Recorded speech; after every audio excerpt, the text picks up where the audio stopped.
Welcome back to the channel, guys. I got even more extra bonus footage for you today. So if you guys watched my last video, you know that I've had all of my bikes out. The only thing I have not had out are my wife's bikes, and that's my job. Try to take these out, put a couple of miles on them at least once a week. And the reality is, all of the motorcycles, the Grom, the Monkey, my wife's Vulcan, and my Harley, they can go 2 weeks without a ride. The bike that has the biggest problems starting and running, especially in this cold weather, is actually the Ruckus. And that's our only carbureted bike. It's a beautiful day out, blue skies, but don't let that deceive you. It is cold. It's about 40 degrees. I'm not going very far, so I'm not really fully dressed for 40-degree weather, but I should be able to survive. Yeah. Cool. All right, thank you. Cool. I like your bug, man. Now I'm jealous of my wife's bike. Nobody ever stops me at my Grom and tells me I'm cool. It's hard being the second prettiest. Once in a while I'll get a thumbs up on my Harley.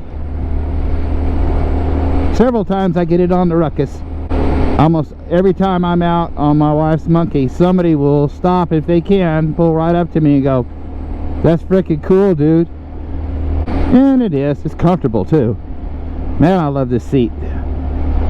The only bike that I have that would rival this is, well, I did buy like a $300 Mustang seat for my Rebel before I sold it, but my Harley's got a pretty comfortable seat. And of course this one right here, stock, it's just like, I don't think Honda has ever made a more comfortable seat.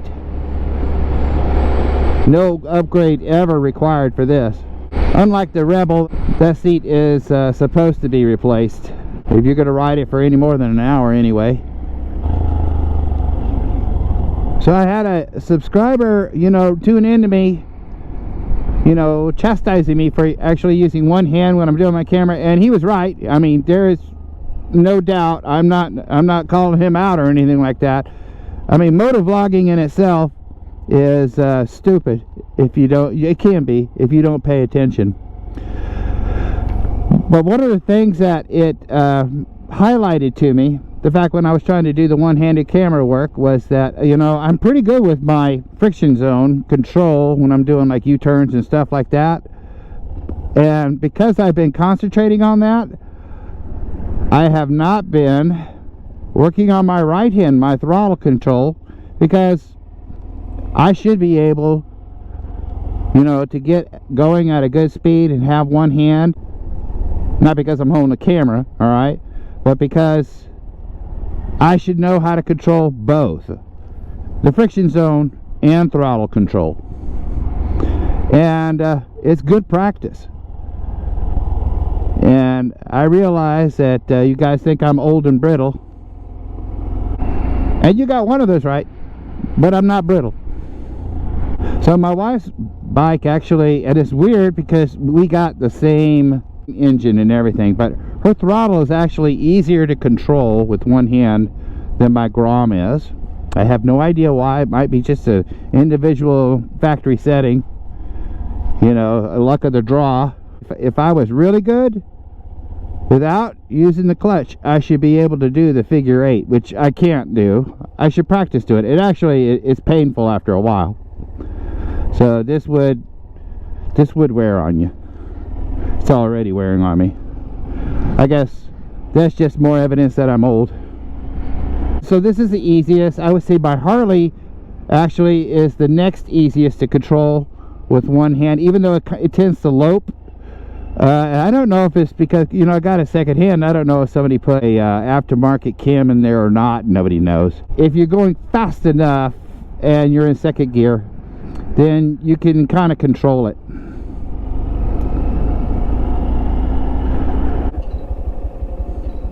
It's very easy to do your figure 8s using just the friction zone on this Monkey, of course.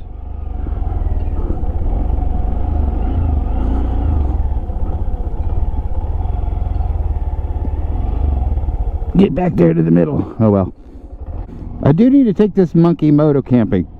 Maybe go to Bastrop again, so I could do a comparison. Okay, one more time. Let's do a figure 8 here.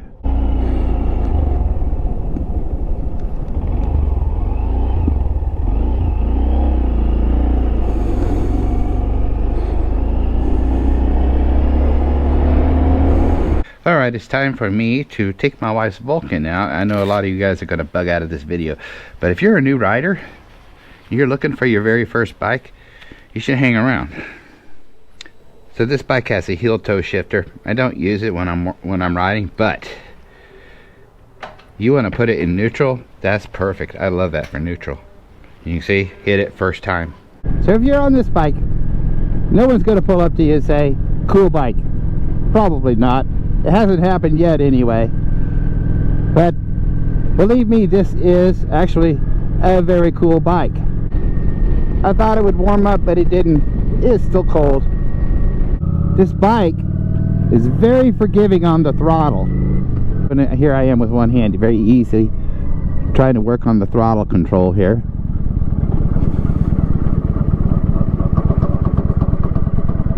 But you see what I'm doing? You hear it right here? Go chug, chug, chug, chug, chug, chug, chug. Okay? I didn't use the clutch at all, as I normally would. Almost impossible, you know, to kill. Because it would just chug along, even if it's jumpy a little bit. So that's one thing. Now, and the throttle, of course, I'm in second gear right now. Let me put it in first. It does have some get up and go if you need to get up and go, but it's also very, very forgiving and very balanced, so that I haven't ridden her bike in a long time. I probably prefer to do this in second gear. Oh, let's see if I can do it. Can I do a figure 8? I would have to practice. I could do it on my Harley, so if I could do it on my Harley, I could do it on hers, but I haven't done her bike in a long time. Anyway, practice, practice, practice. You should be able to do it, right? There we go. That's a little better.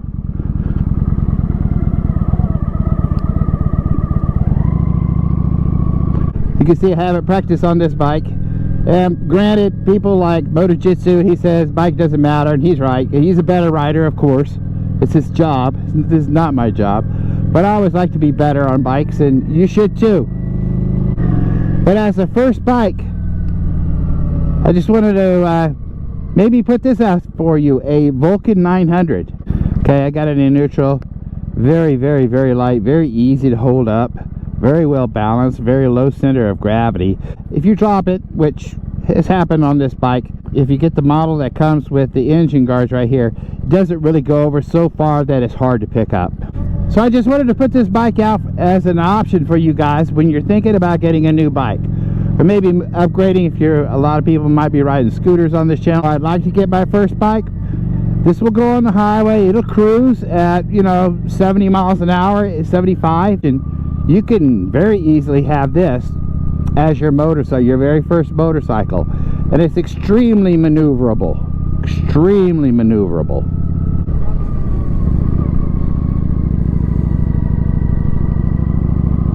There you go. See that one-handed turn there? And I'm not a great rider, guys. I do practice, but I'm not a great rider by any means. I'm no Motojitsu. I'm just saying this is a very easy, well-balanced bike. But let's say you're retired, you don't have to go to work anymore, okay? And you're fine with doing road trips and doing 250, 300 miles on a trip, then this is a good bike to consider. Because, you know, it's very easy to maneuver in the city. It's got enough staying power to stay on the highway for, you know, 300 miles or more a day. Now, the reason I got my Harley is because I am not retired. So I have to make a lot of miles. So whereas 70 miles an hour, you know, is a very comfortable speed, to go down the highway, not worried about, you know, holding up traffic or anything like that, because usually the highways, what, they're 2 lane. If you're going too slow for somebody, you're always going too slow. Let me put it that way. It doesn't matter. You could be chugging around 80 miles an hour. Okay, West Texas I-10, you know, you're one of the slow ones, believe me. If you have time to do like a 250, 300 mile long journey, well, you could go all the way across the country in this. And these bikes, they're ubiquitous and they've been around forever. So you'll always have parts. Don't ever worry about not having parts for a Vulcan 900. This right here is their bread and butter. You know what I'm gonna do? I'm gonna pull over here. We're gonna get off the bike and we're gonna look at it. So this is my wife's Vulcan 900. It basically, this style comes with the windscreen, which is large. This is even bigger than my Harley's, and it does a very good job of keeping the wind off of your hands and off of your body.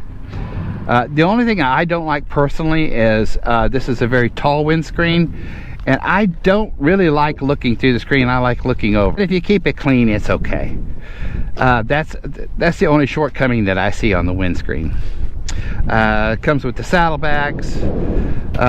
You know, this is a good enough sissy bar so that you could strap gear to this right here. It gets a little hot in the summertime, but so does my Harley, so that's just the way it is.